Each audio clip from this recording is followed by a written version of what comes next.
সম্মানিত ভিউয়ার্স, আমি মুফতি শেখ ইউসুফ সাফি মালাজারি দামাত বারাকাতুহুর কাছে 10 কেরাতের জন্য ভর্তি হয়েছি। বাংলাদেশে একমাত্রই আল আজহার কেরাতুল কোরআন সংস্থার মধ্যে 10 কেরাত শুরু হয়েছে। আমি ওনার কাছে পড়ার জন্য এসেছি বিবারিয়া থেকে। আমি মুবাশির আহমদ সানি হুজুরের কাছে আমি রেওয়ায়েত হাফস এবং রেওয়ায়েত শুবানি পড়ব ইনশাআল্লাহ। আমাদের জন্য দোয়া করবেন।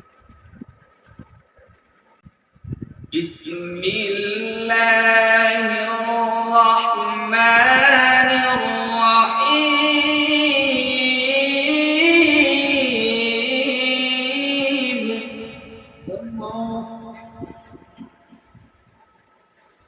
ولقد